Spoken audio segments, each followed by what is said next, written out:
Hello Jharkhand, welcome to Learners Garage Education. आज हम लोग English language related question discuss करने वाले हैं। वीडियो का पार्ट नंबर 26 होता है। पेपर 1 में यहाँ से आपको 60 क्वेश्चन बन के निकल कर आएगा। तो चलिए शुरू करते हैं। झारखंड सीजीएल 2022 के एग्जाम में बहुत ज़्यादा फ्रूटफुल होगा, इन्जॉय कीजिए। आप आशा है कि सारा 25 के 25 पार्ट्स आप लोग रिवाइज जरूर कर लिए होंगे। फर्स्ट टाइम चलो वीडियो के हो तो जरूर जुड़े, बाकी टेलीग्राम से जरूर ज्वाइन कर लीजिएगा। बहुत इंपॉर्टेंट चीज़ मैं प्रोवाइड कराता हूँ वहाँ पे, तो ज्वाइन कर लीजिए। अभी क्यूज वगैरह चल रहा है, ओके, पीडीएफ वहीं मिल जाता है। तो चलिए शुरू करते हैं पेपर 1 का इंग्लिश लैंग्वेज टेस्ट से रिलेटेड कुछ क्वेश्चन। फर्स्ट क्वेश्चन आता है, choose the correct form of active voice. Active voice आपको बताना है, यानी कि जो सेंटेंस लिखा हुआ है यहाँ पे वो पैसिव वॉइस में, इसको आपको करेक्ट एक्टिव फॉर्म बताना है। द टी प्लांट्स बोला जा रहा है कि द टी प्लांट्स वे are being planted by the gardener. तो फर्स्ट ऑफ ऑल अंडरस्टैंड कीजिए कि ये सेंटेंस किस में है।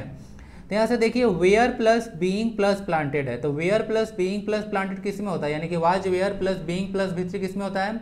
तो was were plus being plus वी3 होता है पास्ट कंटिन्यूअस का। तो पास्ट कंटिन्यूअस का एक्टिव फॉर्म क्या होगा, वाज या वेयर प्लस बी4 होगा ना।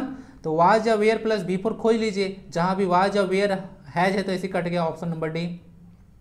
वाज या वेयर है, बीइंग तो एक्टिव फॉर्म में लगता नहीं है, एक्टिव फॉर्म पूछा जा रहा है आपसे। हाँ, the gardener was planting the tea plants, the gardener were. अब गार्डनर के साथ तो वेयर लगेगा नहीं, क्योंकि गार्डनर एक ही पर्सन, उसके साथ वाज लगना चाहिए, तो ऑप्शन नंबर ए हो जाएगा।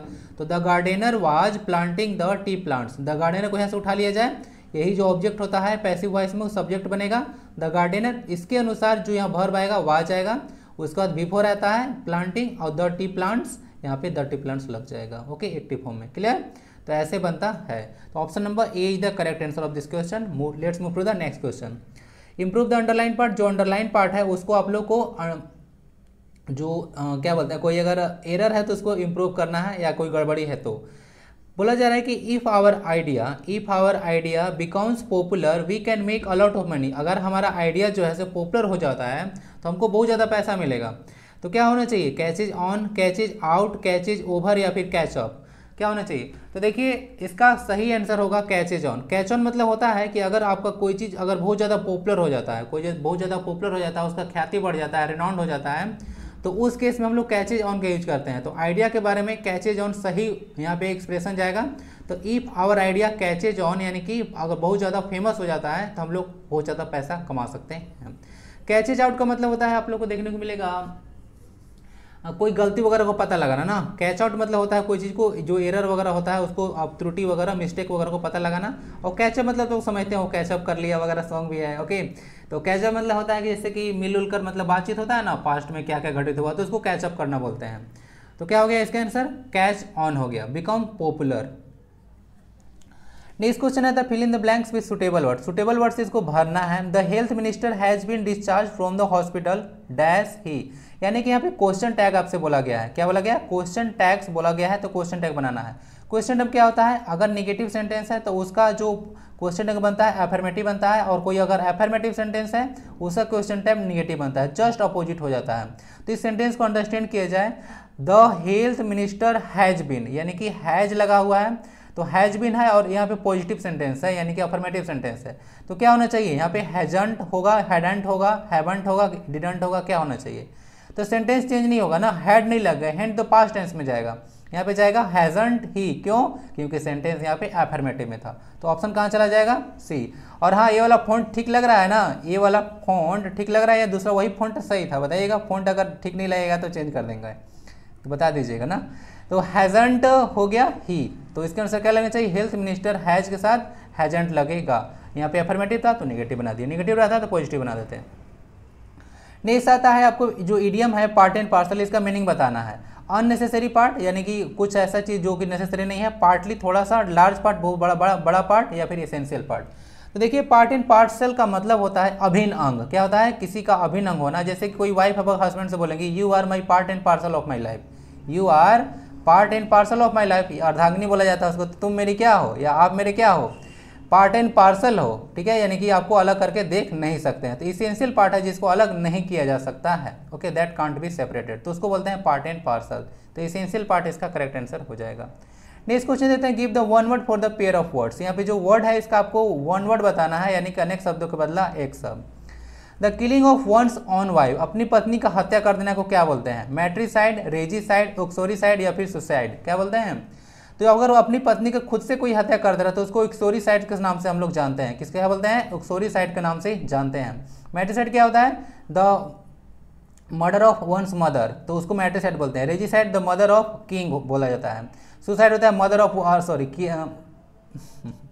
किलिंग ऑफ वन सेल्फ, यानी कि खुद का जो मार देना होता है उसको सुसाइड बोलते हैं। जीनोसाइड होता है कि पूरा एकदम कोई अगर कोई ग्रुप ऑफ जो रेस होता है पूरा रेस का जो होता है उसे किल कर देना, किलिंग ऑफ अ रेस, उसको बोलते हैं जीनोसाइड। ओके, ऐसे कुछ कुछ होता है। और ब्रदर का होता है फ्रैट्रिसाइड वगैरह, सारा पढ़े होंगे। बस पता नहीं कौन इतना हॉर्न बजाते रहते हैं। नेक्स्ट क्वेश्चन आता है question number 6, select the incorrectly spelled word. Incorrectly spelled word बताना है। क्रोनिक, प्रीएम्बल, वैक्यूम या फिर एम्बुलेंस। पता चल रहा है? बताइए कौन सा है इसमें इनकरेक्टली स्पेल्ड वर्ड है? एम्बुलेंस करेक्ट आंसर होना चाहिए। एम्बुलेंस इतना आगे पीछे से गुजर जा रहा है, आप लोग ध्यान नहीं दे रहे हैं। कहाँ से गड़बड़ी है भाई? एम्बुलेंस, MBULANC होता है ना, एम्बुलेंस। क्लियर? ये होता है करेक्ट स्पेलिंग। तो कहाँ जाएगा? Option number D. क्लियर? और हाँ, आप लोग का ना पेपर 1 का जैसे मैं कोर्स पर तैयारी कर रहा हूँ, ठीक है, बना रहा हूँ, और उसको जल्द लॉन्च होने वाला है। ठीक है, तो आप लोग थोड़ा सा उसके बारे में थोड़ा सा रखिएगा। प्राइस ज़्यादा मैं नहीं रखने वाला, नॉमिनल रखूँगा, खरीद लीजिएगा। पता नहीं चला कि मैं 2000-3000 रख दिया, वैसा नहीं। वीडियो आपको बहुत मस्त मस्त देने वाला हूँ मटेरियल, और पूरा जिसका बेसिक भी क्लियर नहीं होगा वो सभी देख सकते हैं, और जिसका एडवांस होगा वो भी देख सकते हैं। हर तरह से होगा, तो थोड़ा सा उसको ज्वाइन जरूर कीजिएगा। तो चलते हैं D, question number 7, answer D हो गया उसका। Improve the underline part of the sentence if needed. अगर जरूरत हो तो अंडरलाइन पार्ट को इंप्रूव कीजिए। Please don't create panic among the people during that difficult times. अब यहाँ से थोड़ा सा ध्यान दीजिएगा, यहाँ पे दिस और दैट है। क्या है? दिस और दैट है, तो डेमोन्स्ट्रेटिव जैसा काम करता है। और इसके आगे जो नाउन है डिफिकल्ट टाइम्स, ये प्लुरल है। क्या है? प्लुरल है। अब प्लुरल के लिए आप लोग दैट नहीं लगाते हैं ना, प्लुरल के लिए दैट नहीं लगाते हैं, प्लुरल के लिए आप लोग दोज लगाएंगे। क्या लगाएंगे? दोज। क्लियर? यहाँ पे दैट है, दिस रहा था तो दीज लगाते हैं। ओके, दिस रहा था दीज, यहाँ पे दैट है तो दोज लगाएंगे। समझे? तो please don't create panic among the people during those difficult times. ठीक है, तो यहाँ से होगा दैट का दीज लगाएं या दोज लगाएं। तो यहाँ पे अब देखिए यहाँ पे दोज नहीं लगाएंगे, यहाँ पे ना प्रेजेंट टेंस में ही लगाएंगे, क्योंकि सेंटेंस का रेफरेंस थोड़ा समझिए। Please don't create panic among people during that difficult time, नहीं these difficult times. Don't create यानी कि प्रेजेंट टेंस का रेफरेंस है। क्लियर? तो यहाँ पे दीज हम लोग लगाएंगे। क्लियर है ना? दैट क्यों नहीं लगेगा? क्योंकि यहाँ पे डिफिकल्ट टाइम्स है। Okay, difficult times plural noun है यहाँ से, तो यहाँ से इसके लिए हमको एक डेमोन्स्ट्रेटिव प्लुरल चाहिए, तो यहाँ पे दीज लगेगा, सिंगुलर नहीं लगेगा, दैट नहीं लगेगा। क्लियर? आई होप कि समझ में आ चुका होगा। क्वेश्चन नंबर 8 में मूव करते हैं। Choose the correct form of passive voice. इसका पैसिव वॉइस बनाना है आपको। Did Jwala complete the homework. Did Jwala complete the homework किस सेंटेंस में है? बताया जाए। यह सेंटेंस आपका सिंपल पास्ट। सिंपल पास्ट का कौन सा है? तो इंट्रोगेटिव है। तो इंट्रोगेटिव का रूल क्या होना चाहिए? इंट्रोगेटिव सिंपल पास्ट का होता है वाज वेयर। क्या होता है? वाज वेयर प्लस आपका V3 लगेगा, बाकी से पहले सब्जेक्ट आएगा। ओके, टेंशन मत लीजिए। Okay, was were plus subject plus V3 इसका रूल होगा। तो खोज लीजिए, इज हैज विल दिख रहा है, आंख मुन के काट लिया जाए, कोई दिक्कत नहीं है। तो वाज द होमवर्क, वाज लाइए इसके अनुसार। अब वाज आएगा, इसका सब्जेक्ट द होमवर्क बन के आएगा। यहाँ से जो ऑब्जेक्ट है यहाँ पे द होमवर्क, उस सब्जेक्ट बन के आएगा द होमवर्क, और उसी द होमवर्क चलते यहाँ पे वाज लगा है। Was the homework completed by Jwala. जो आपका ज्वाला दिख रहा है उसको ऑब्जेक्ट बना दीजिए। ओके, तो बाय ज्वाला। तो ऑप्शन नंबर कहाँ चला गया? ऑप्शन नंबर ए चला गया। समझ में आ चुका है ना? नहीं समझ में आएगा? बताया जाए। क्वेश्चन 9 देखते हैं। फिल इन द ब्लैंक करना है आपको, ताकि मीनिंग इसका निकल जाए सही से। The workers interest must be protected dash they will go on a strike. बोला जा रहा है कि वर्कर का इंटरेस्ट को प्रोटेक्ट करना है, नहीं तो वे लोग स्ट्राइक पे चले जाएंगे। तो ऐसा कुछ मीनिंग निकालना है। एंड, सो, बट या फिर एल्स, क्या मीनिंग जाएगा? तो देखिए, अगर ऐसा नहीं होगा तो उस प्लेस पर वे लोग कुछ काम कर लेंगे, यानी कि इंस्टेड इफ नोट के केस में हम लोग इल्स लगाएंगे। इंस्टेड इफ नोट के केस में हम लोग क्या लगाएंगे? इल्स का यूज करेंगे। अगर उन लोग को मान लेते हैं प्रोटेक्ट नहीं किए, उनका राइट को, वर्कर्स के राइट को प्रोटेक्ट हम नहीं करेंगे, तो हो सकता है उसके जगह पर वे क्या करें? प्रोटेस्ट करने के लिए चल जाए। यानी कि इफ नॉट इंस्टेड के केस में ना हम लोग क्या लगाएंगे? हम लोग इल्स का यूज करेंगे। अगर ऐसा नहीं करेंगे तो हो सकता है कि उन लोग स्ट्राइक पे चले जाएं। तो ills they will go on a strike. Okay, तो यहाँ से ऑप्शन नंबर डी सही चला जाएगा। नेक्स्ट क्वेश्चन 10 देखते हैं। Give the meaning of the idiom. Idiom का मीनिंग बताना है। प्राइम द पॉम, क्या होता है? प्राइम द पॉम का मीनिंग बताना है। क्या होना चाहिए? To do something in order to make something succeed, to do good things to succeed in life, to do something in order to get bad things done, asking people to do things to make something succeed. क्या होना चाहिए? तो देखिए, जो prime the plum का मतलब होता है ना, कोई अच्छा कार्य करना, क्या होना, कोई अच्छा कार्य करना ताकि आप लोग लाइफ में सक्सीड हो जाए। ठीक है, लाइफ में सक्सेसफुल होने के लिए आप लोग को अच्छा कार्य करना ही होगा। आप बुरा कार्य करते रहेगा तो लाइफ में सफल नहीं हो पाइएगा। तो कुछ गुड करना है लाइफ में ताकि आप लोग सफल हो पाएँ। तो to do good things to succeed in life is the correct answer of this question. Prime the pump ना, प्राइम द पंप। क्वेश्चन 11 आता है चेंज इनटू डायरेक्ट और इनडायरेक्ट नरेशन। डायरेक्ट या इनडायरेक्ट नरेशन में कन्वर्ट करना है, sentence पढ़ना है और देखना है कि डायरेक्ट में है कि इनडायरेक्ट में है, उसके बाद कन्वर्ट कर देना है। सिंपल सी बात है। यहाँ पे ही आस्क्ड टू द रिसेप्शनिस्ट है, यहाँ पे रिसेप्शनिस्ट है, तो यहाँ पे क्या है, डायरेक्ट स्पीच में, इसको इनडायरेक्ट बताना है। तो बताइए क्या आंसर होना चाहिए। He asked the receptionist. Sentence पढ़िए, व्हेन विल यू योर, यहाँ पे योर छूट गया ना, व्हेन विल योर बॉस कम। तो क्या होना चाहिए, यहाँ से देख लीजिएगा, ही आस्क्ड द रिसेप्शनिस्ट तो रहेगा ही, उसके बाद व्हेन वर्ड लगेगा, योर है ना, तो योर का क्या होना चाहिए, सेकेंड पर्सन है यहाँ पे पोसेसिव केस में, तो रिसेप्शनिस्ट के अनुसार क्या लग जाएगा, हिज हर कहीं पे है, तो हिज हर तो है, लेकिन यहाँ पे सी ऑप्शन में जो है सो विल लगा दिया है, तो विल का तो विल रहेगा नहीं, वुड होता है। आपको है ना, जब इनडायरेक्ट नरेशन में विल का वुड होता है, कैन का कुड होता है, सेल का शुड होता है, मे का माइट होता है, इस तरह से कन्वर्ट होता है ना।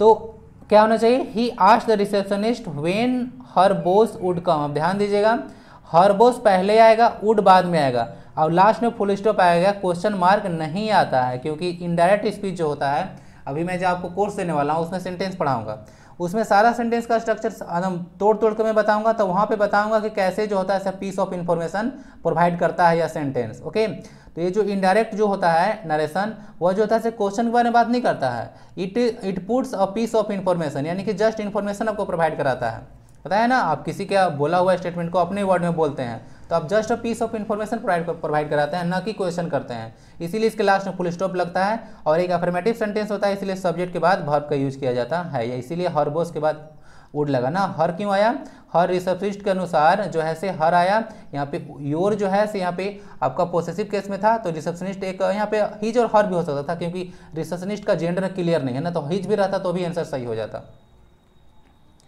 क्वेश्चन 12 देखते हैं, find out the error if there any ना, अगर कोई एरर है तो बताइए। Neither my father nor our friends knows that we are getting married. बोला जा रहा है कि न तो मेरे पिताजी और न ही हमारा फ्रेंड जान रहे हैं कि हम लोग शादी करने वाले हैं। ठीक है, कि हम लोग गेटिंग मैरिड मतलब शादी करने वाले हैं। कैसा आदमी हो यार पिताजी को भी नहीं बताए। तो चलिए देख लेते हैं जो भी हो तो neither my father nor our friends. अब कभी भी देख लीजिएगा, तीन तरह के कंजक्शन देखने को मिलता है ना आप लोग को, जिसमें एक आता है कोरिलेटिव कंजक्शन होता है। क्या होता है, कोरिलेटिव कंजक्शन। तो कोरिलेटिव कंजक्शन हमेशा पेयर में आते हैं, पहले भी चर्चा कर चुका हूँ, सुपर इंपोर्टेंट यहाँ से क्वेश्चन बनता है। जैसे नीदर नॉर एक होता है, इधर और होता है, नॉट ओनली बट ऑल्सो होता है, बोथ एंड होता है, ये सब पेयर में ही आते हैं, तो कोरिलेटिव कंजक्शन कहे जाते हैं। तो इस तरह का स्ट्रक्चर सेंटेंस का देखने को मिले तो इसमें कभी भी जो वर्ब आता है, क्या आता है, जो वर्ब आता है वह जो बाद में आता है ना, नोर के बाद जो आता है सब्जेक्ट, जो सब्जेक्ट आएगा उसके अनुसार वर्ब आता है, तो वर्ब जो आता है वह नियरेस्ट सब्जेक्ट के अनुसार आता है। ठीक है, जिसको याद रखा जाए। तो आवर फ्रेंड के अनुसार नोज तो नहीं होना चाहिए, क्योंकि आवर फ्रेंड्स जो होता है सिर्फ प्लुरल है। क्या है, प्लुरल है, तो हमको वर्ब भी प्लुरल मांगता है। क्या मांगता है, प्लुरल वर्ब मांगता है, और वर्ब में जब एस और एस लगता है तो वह सिंगुलर बन जाता है ना। तो अगर वर्ब में एस और एस लगता है तो सिंगुलर बन जाता है, तो प्लुरल वर्ब यहाँ पे नो यूज होगा ना। क्या, नो यूज होना चाहिए। आई होप के समझ में आ चुका होगा। कभी भी कोरिलेटिव कंजक्शन हो, नीदर नॉर, इधर और, not only but also, both and, ते सारे कोरिलेटिव कंजक्शन के साथ जो वर्ब आएगा वो हमेशा नियरेस्ट सब्जेक्ट यानी कि पास वाला जो सब्जेक्ट होगा या नाउन होगा उसके अनुसार आएगा। और उसके अनुसार आवर फ्रेंड्स यहाँ पे प्लुरल नाउन है, तो उसके अनुसार वर्ब भी प्लुरल आना चाहिए। सब्जेक्ट वर्ब एग्रीमेंट कहता है कि plural subject is used, plural verb is used with plural subject and singular verb is used with singular subject. तो ये सब्जेक्ट वर्ब एग्रीमेंट कहता है। तो ऑप्शन नंबर बी में एरर है, बी है पार्ट नंबर ए में, तो ए को टिक लगा लिया जाए। मूव करते हैं क्वेश्चन नंबर 13 पे। Improve the underline part of the sentence if needed. अगर जरूरत हो तो अंडरलाइन पार्ट को आप लोग को क्या करना है, इंप्रूव करना है। The miscreants were shifted to another building that same evening and was keeping in custody by the police. तो यहाँ से समझ लीजिएगा, वाज कीपिंग रखा हुआ है। सेंटेंस का थोड़ा सा रेफरेंस समझिए। यहाँ पे ना मिसक्रिएंट्स के बारे में मतलब होता है कोई बुरा काम कर रहा, उपद्रवी होता है, इसका हिंदी बोलिएगा। मिसक्रिएंट्स मतलब होता है उपद्रवी, जो सोसाइटी में देखते हैं ना कुछ उपद्रव करने का काम करते हैं, तोड़ मड़ोड़ का, फोड़ने का, तो सबको उपद्रवी लोग बोलते हैं सोसाइटी में। तो मिसक्रिएंट्स को पुलिस के द्वारा अरेस्ट किया गया था। तो वाज कीपिंग नहीं, रेफरेंस यहाँ पे सिंपल पास्ट का है, ध्यान दीजिएगा। रेफरेंस यहाँ पे सिंपल पास्ट का, the miscreant were shifted to another building that same evening and क्या होना चाहिए, वाज कीपिंग नहीं होना चाहिए, वेयर केप्ट ही होगा ना, क्या होगा, वेयर केप्ट होगा, क्योंकि सिंपल पास्ट का ही रेफरेंस है, क्या है, सिंपल पास्ट का रेफरेंस है। और कभी भी एंड आता है ना वर्ड, तो सेम तरह के क्लाउज को, सेंटेंस को ऐड करता है, आपको पता होगा।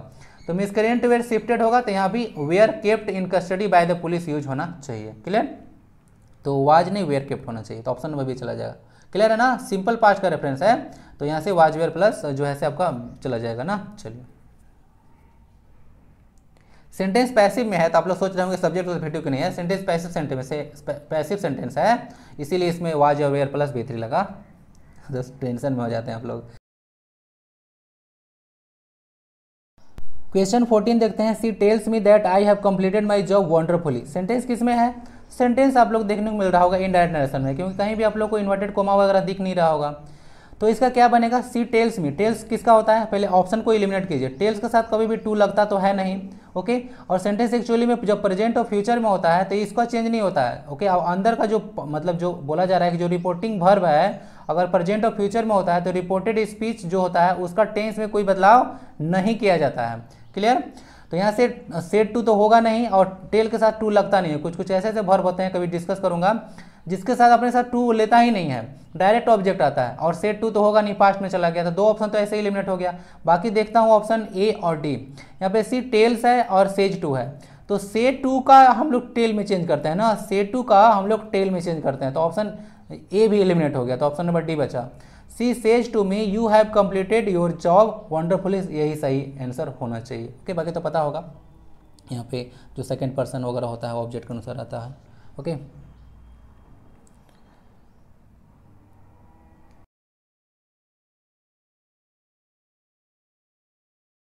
क्वेश्चन 15 देखते हैं, give correct one word for the pair of words, one word subjection बताना है। Believe that war and violence are unjustified, बोला जा रहा है कि जो आप लोग देख रहे होंगे कि वार होता है, वायलेंस होता है, अहिंसा वगैरह, वो अनजस्टिफाइड है, यानी कि सब चीज़ होना नहीं चाहिए, ओके, ठीक, अच्छा चीज़ नहीं है। तो क्या होना चाहिए, ऐसा बिलीव को आप लोग क्या बोलते हैं, पेसिमिज्म, वल्नरेबल, फ्लेक्सिबल या फिर पैसिफिज्म। तो इसका आंसर होना चाहिए पैसिफिज्म, यानी कि एक ऐसा भावना जिसमें बोला जाता है कि वार और वायलेंस नहीं होना चाहिए, उसको हम लोग पैसिफिज्म बोलते हैं। बाकी पेसिमिज्म मतलब होता है ना, पेसी जो मिज्म लिखा हुआ है, इसका मतलब होता है कि एक मतलब ऐसा धारणा रखना कि कोई चीज़ और ज़्यादा बुरा सिचुएशन हो सकता है, तो उसको पेसिमिज्म बोलते हैं, क्लियर। मतलब कोई सिचुएशन जो है से और वर्स हो सकता है, कोई अगर सिचुएशन है तो वर्स हो सकता है, तो वर्स सिचुएशन के बारे में जो ऐसा धारणा रखते हैं, ये तो बहुत बुरा होने वाला है, तो इस तरह का जो बिलीफ है, धारणा है, तो उसको हम लोग पेसिमिज्म के नाम से जानते हैं। बाकी वल्नरेबल तो आप लोग समझते होंगे, और फ्लेक्सिबल सब तो ईजी वर्ड्स हैं। आंसर हो गया पैसिफिज्म। पैसिफिज्म का मीनिंग याद रख लीजिएगा, दो वर्ड होता है, एक होता है आपका ऑप्टिमिस्टिक और होता है पेसिमिस्टिक, याद है ना। ऑप्टिमिस्टिक मतलब क्या होता है, बताया था हम आपको कि जो ब्राइट साइड देखता है, यानी कि सोचता है कि फ्यूचर में कुछ अच्छा होगा, और जो पेसिमिस्ट होता है वो सोचता है कि नहीं है, कुछ ऐसा नहीं होगा। तो ऑप्टिमिस्टिक का पेसिमिस्टिक होता है अपोजिट वर्ड, तो वो बताया था आपको, तो उसको याद रखिएगा। उसी तरह से पेसिमिज्म भी एक धारणा है। नेक्स्ट क्वेश्चन आता है, सिनोनिम बताना है आपको रैबिट का, तो क्या होना चाहिए, काम, मेथोडिकल, इंडिफरेंट या फिर एक्सट्रीम। तो देखिए रैबिट का मतलब होता है ना कोई बहुत ही ज़्यादा कट्टर टाइप का, क्या होता है, रैबिट मतलब होता है बहुत ही ज़्यादा एक्सट्रीम टाइप से चीज़, कट्टर टाइप का, तो उसको एक्सट्रीम बोलते हैं। तो रैबिट मतलब हो गया एक्सट्रीम। बाकी मेथोडिकल मतलब समझते हैं कोई बहुत ज़्यादा मेथड वाला, एक तो मतलब जो होता है लाइफ में कि बहुत ज़्यादा मेथड को लेकर चलता है, उसको बोलते हैं। इंडिफरेंट मतलब होता है ना स्ट्राइक होता है, क्या होता है, स्ट्राइक टाइप से वर्ड होता है, मतलब संवेदनहीन, क्या होता है, संवेदनहीन, यानी कि एक वन वर्ड सब्जेक्शन भी है, one who is indifferent to pain और प्लेजर, जिसको ऐसे पेन और प्लेजर यानी कि दर्द, पीड़ा या खुशी में भी एक जैसा रहता है, उसको स्ट्राइक बोलते हैं, ओके। पेन और प्लेजर, जैसे MS धोनी हर एक सिचुएशन में एक जैसा रहेंगे। तो एक्सट्रीम इसका वर्ड हो जाएगा रैबिट का सिनोनिम, ओके। एक्सट्रीम मतलब बहुत ज़्यादा कठोर, मतलब बहुत ज़्यादा कट्टर टाइप का चीज़ भी मीनिंग जाता है इसका ना, जैसे आप लोग ऑर्थोडॉक्स टाइप का मीनिंग देखे होंगे ना, ऑर्थोडॉक्स परंपरावादी टाइप से, तो उसी तरह से एक्सट्रीम मतलब बहुत ही ज़्यादा। नेक्स्ट आता है give the meaning of the idiom, idiom को बताना, व्हेन हेल फ्रीजेज ओवर, बोला जा रहा है कि जब हेल ऐसे फ्रीज हो जाएगा, क्या होना चाहिए meaning, when things are worst, when that will never happen, something that will never happen, यानी कोई ऐसा चीज़ जो कभी नहीं होगा। बीइंग कॉट रेड हैंडेड, यानी कि नंगे हाथ से पकड़ा जाना, रंगे हाथ पकड़ा जाना, नंगे हाथ से नहीं। बैड टाइमिंग यानी कि बुरा समय, क्या होना चाहिए, तो इसका होना चाहिए कि something that will never happen, यानी कि कोई ऐसा चीज़ जो कभी होगा नहीं। ओके, ऐसा चीज़ जो कभी होगा नहीं। व्हेन हेल फ्रीजेज ओवर, जैसे क्राई फॉर द मून होता है, क्या होता है? Cry for the moon. तो समथिंग इम्पॉसिबल, क्या होता है? समथिंग इम्पॉसिबल, यानी कि मून के लिए चिल्लाना, चिल्लाते रहोगे चंदा चाहिए चंदा चाहिए, तो चंदा मिलने वाला थोड़ी है आपको। तो क्या है? Something that will never happen. तो इसके लिए एक और आता है, हिंदी में बोला जाता है कि न 9 सौ मन घी होगा न राधा नाचेगी। सुना है कि नहीं? मम्मी बोलती है ना कि न 9 सौ मन घी होगा न राधा नाचेगी। तो ये होता है something that will never happen. Clear? Improve the underline part of the sentence if needed, अगर जरूरत हो तो अंडरलाइन पार्ट को इम्प्रूव कीजिए। अब इसमें तो अंडरलाइन है ही नहीं, तो मुझे ही कुछ करना पड़ेगा। यहाँ से अंडरलाइन है, छूट जाता है कभी कभी, बहुत गुस्सा आता है। तो देखिए यहाँ से the man spent a lot because he had so large amount of money. अब इस सेंटेंस में थोड़ा देखा जाए, यहाँ पे बिकॉज ऑलरेडी एक कंजक्शन, तो यहाँ पे सो का मीनिंग देना ही गलत है ना, 2 बार कंजक्शन हम लोग यूज नहीं करेंगे, सुपर फ्लूअस में आ गया।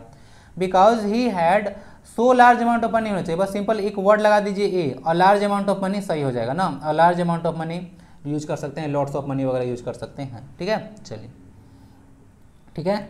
तो he had a large amount of money चला जाएगा, ऑप्शन नंबर बी सही रेफरेंस देगा। नेक्स्ट क्वेश्चन को मूव करते हैं। यहाँ पे सुपर फ्लूअस था ना, फिर से 1 मिनट बताइए। A quantity that is more than enough, जो ऐसे आवश्यकता से अधिक हो, क्या हो?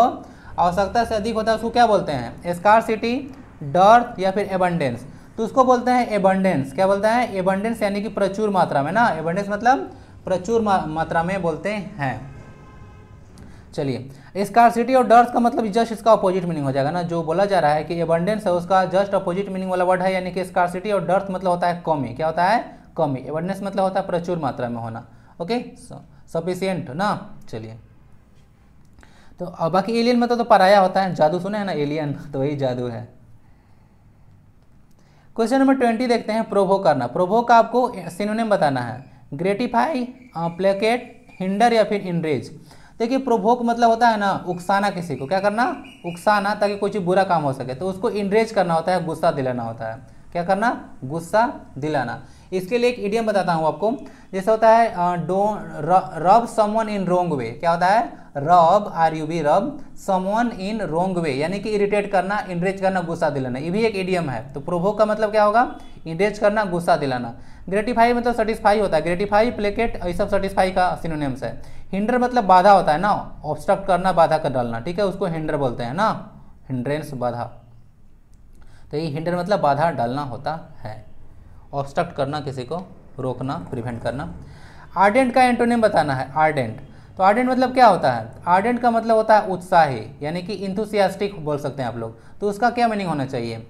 डिसपैशनेट, इमोशनल, इनकरेजिंग या फिर हम्बल। आप बता दीजिए। उत्साही इसका मीनिंग होता है, आर्डेंट मतलब होता है उत्साही होता है, इंथुसियास्टिक होता है। तो मीनिंग क्या जाएगा?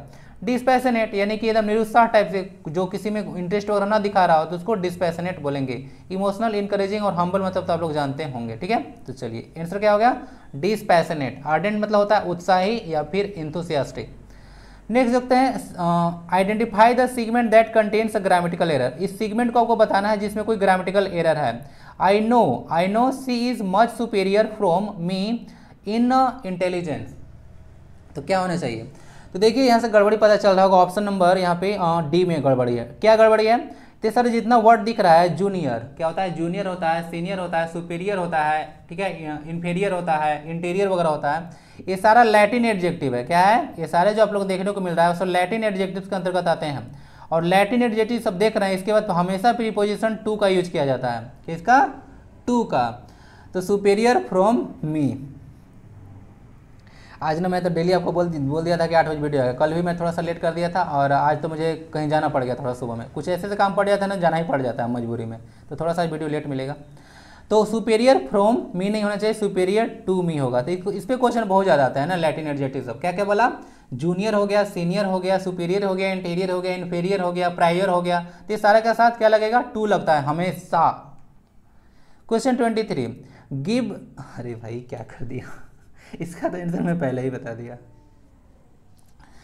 तो क्राई फॉर द मून, क्या इस इडियम का मीनिंग बताना है। इन सोरो यानी कि उदास रहना, डिफिकल्ट सिचुएशन में पड़ जाना, टू इमिटेट मतलब नकल करना, या फिर आस्क फॉर इम्पॉसिबल। तो क्राई फॉर द मून मतलब होता है कोई चीज़ इम्पॉसिबल चीज़ के बारे में मांग करना ना, तो आस्क फॉर द इम्पॉसिबल यानी कि क्राई फॉर द मून, ठीक है। तो मून कभी मिलने वाला नहीं है, मून मून चिल्लाते रहिए। क्वेश्चन नंबर आता है 24, it is me who have to go my cousin's birthday party. अब बताया जा रहा है कि बताइए कहाँ गड़बड़ी है। इट इज़ मी, कुछ गड़बड़ पता चल रहा है, कहाँ पे गड़बड़ी है बताइए जाए। थोड़ा सा पॉज कीजिए और मैं चाहता हूँ कि इसका आंसर आप लोग बताइए कि इसमें गड़बड़ी कहाँ है। एक क्वेश्चन बताइए, थोड़ा सा इंसानियत नहीं बचा आप लोग में। एक आध क्वेश्चन तो कम से कम बताया कीजिए कि हाँ इसमें कहाँ गड़बड़ी है। आंसर बता के ही आप लोग देखिएगा, ठीक है। देखता हूँ कौन कौन कॉमेंट में आंसर देता है। आप लोगों ना भगवान माफ़ नहीं करेंगे, ठीक है। आप लोग एक भी क्वेश्चन का आंसर नहीं देते हैं, पता नहीं क्या हो गया है। इट इज़ मी, ध्यान दीजिएगा इसमें गड़बड़ी पार्ट नंबर ए में है, ए है बी में तो बी को टिक लगा लिया जाए। अब इसमें गड़बड़ी आखिर है क्या, ध्यान दीजिएगा। इट इज़ मी, ध्यान समझिएगा ना, इट इज़ मी। यहाँ पे मी जो है से ऑब्जेक्ट है इज का, क्या होता है जो मी है ऑब्जेक्ट है इज का, और कभी भी जो इज क्या होता है वर्ब टू बी, तो वर्ब टू बी का कोई अगर ऑब्जेक्ट आता है ना, वर्ब टू बी का, verb to be is am are was were सब देखे होंगे वर्ब टू बी आता है, तो वर्ब टू बी का अगर सॉरी कॉम्प्लीमेंट आता है, ऑब्जेक्ट बोल दिया क्या, ऑब्जेक्ट नहीं कॉम्प्लीमेंट, तो अगर वर्ब टू बी का अगर कॉम्प्लीमेंट आता है तो हमेशा वो सब्जेक्टिव केस में होगा। तो इट इज़ मी नहीं, इट इज़ आई होगा, समझे क्या होगा, इट इज़ आई होगा, इट इज़ मी नहीं होगा। तो यही गड़बड़ी था, समझ में आ चुका है ना। अगर बोला कि वर्ब टू बी यानी कि इजे मार वाज वेरी शब्द आप लोग देखते हैं, तो उसका अगर कॉम्प्लीमेंट होगा उसको पूरा करेगा। अरे ये मैं हूँ भाई, कौन है भाई, अरे मैं हूँ, मैं कौन मैं तो बता दीजिएगा कि वो कौन वाला मैं है से। तो इट इज़ मी यानी कि वर्ब टू बी का कॉम्प्लीमेंट आएगा तो वो हमेशा सब्जेक्टिव केस में होगा। मी तो यहाँ ऑब्जेक्टिव केस है इसका, ओके। तो ऑब्जेक्टिव केस नहीं सब्जेक्टिव केस में होगा, तो इट इज़ आई होना चाहिए ना। It is I who have to go to my cousin's birthday party, ठीक है। तो इसको याद रखा जाए। कहाँ पे गड़बड़ी है, गड़बड़ी पार्ट नंबर ए में है, ए है बी में, तो बी को टिक लगा लीजिए जाए।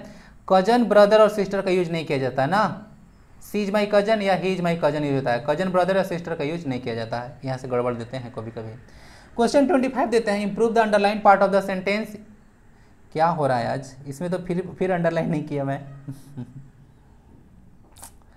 छूट गया दो मिस्टेक किया हूँ आज। तो improve the underline part of the sentence if needed, तो अंडरलाइन कहाँ होना चाहिए, स्मॉल डेजर्ट एनिमल्स बुरो underline underground across these days, तो एक्रोस दीज डेज होना चाहिए ना। चलिए इस अंडरलाइन है ना, एक्रोस द डेज जो है अंडरलाइन है, इसको आप लोग इंप्रूव करना है। तो क्या होना चाहिए, स्मॉल डेजर्ट एनिमल्स बुरो underground across these days and come out only at night, यानी कि कहा जा रहा है कि जो डेजर्ट एनिमल्स होते हैं, आप लोग क्या बनाते हो, एक बुरो मतलब होता है ना गड्ढा जैसा बना लेना, क्या होता है गड्ढा जैसा बना, जैसे खरगोश जिस घर में रहता है उसको आप लोग बुरो बोलते हैं, याद है आपको, खरगोश का होम को हम लोग बुरो बोलते हैं। तो यहाँ से क्या होता है कि दिन के समय अंडरग्राउंड चला जाता है और रात को ही बाहर निकलता है। तो with in the days, between the days और ड्यूरिंग द डे। अब यहाँ से थोड़ा सा सेंस समझिएगा, तो एक्रोस द डेज नहीं बोला जा रहा है कि दिन के समय, तो दिन के समय अगर कोई काम अगर हो रहा है तो उस हैपनिंग के लिए आप लोग वर्ड ड्यूरिंग का यूज कीजिएगा। जो दिन के समय कोई काम अगर हो रहा है तो उसके लिए ड्यूरिंग यूज करेंगे ना, मतलब यहाँ पे दिन है मतलब कोई काम हैपन हो रहा है तो उसके लिए ड्यूरिंग यूज करेंगे, यानी उस पीरियड के दौरान की बात हो रहा है, तो ड्यूरिंग द डे यूज हो जाएगा, ड्यूरिंग अक्रॉस द डेज नहीं होगा, ठीक है बात समझेगा। तो ड्यूरिंग द डे आंसर होना चाहिए, और यहाँ पे डेज अगर रहेगा तो डेज लगा लेंगे। तो during the day and come out only at night, clear. तो ये सारा ऑप्शन इसका सी हो जाएगा, क्लियर। और बाकी एक यहाँ से क्वेश्चन में बता देता हूँ, कभी कभी ना एक यूज होता है कम अक्रॉस, कम एक्रोस ना, यहाँ पे एक्रोस आया था थोड़ा सा याद पड़ गया। कम एक्रोस के साथ एक क्वेश्चन कभी कभी एरर डाल देते हैं। कम एक्रोस का मतलब होता है अचानक मिलना, क्या मिलना, कम एक्रोस का मतलब होता है अचानक मिलना, बात समझ में आ रही है, समझिए। तो इसमें आपको एरर दे देगा ना, मतलब एरर कैसे देता है, इसके पहले सडनली वर्ड लगा कर देता है कि when I suddenly came across him I surprised, ऐसा कुछ करके दे देगा। तो कम एक्रोस का मतलब ही होता है अचानक मिलना, तो उसके पहले सडनली वर्ड का यूज नहीं कर देता, ऐसे क्वेश्चन डालता है ना, तो थोड़ा सा याद रखिएगा। तो आंसर सी हो गया। तो यही कुछ क्वेश्चन थे आज पेपर 1 में इंग्लिश का। यहाँ तक आते हैं तो जे जरूर लिखें, बाकी टेलीग्राम से जरूर ज्वाइन करें, वीडियो को शेयर भी कर दें, लाइक कर दें अगर पसंद आता है तो। आज 2 जगह पे अंडरलाइन छूट गया था, जल्दी जल्दी में पीडीएफ बनाना पड़ता है ना भाई, प्रेशर बहुत ज़्यादा रहता है, ठीक है। यूट्यूबर बनना एक आसान काम नहीं है, ओके। पढ़ाना एक आसान काम नहीं होता है, ऐसे तो कोई भी काम आसान नहीं होता है, ओके। उसमें आप लोग डेडिकेशन वगैरह पुट नहीं कीजिएगा, ओके, हार्ड वर्क नहीं कीजिएगा तो कहीं भी सफलता नहीं मिलने वाला है। कोई भी फील्ड हो ना, आपको मेहनत मांगता ही है। तो चलिए बाकी फिर मिलते हैं नेक्स्ट वीडियो में। अपना ख्याल रखें, बाकी रिवीजन वगैरह करते रहिए। सारा पीडीएफ वगैरह टेलीग्राम से डाउनलोड कर लीजिएगा। वंदे भारतम।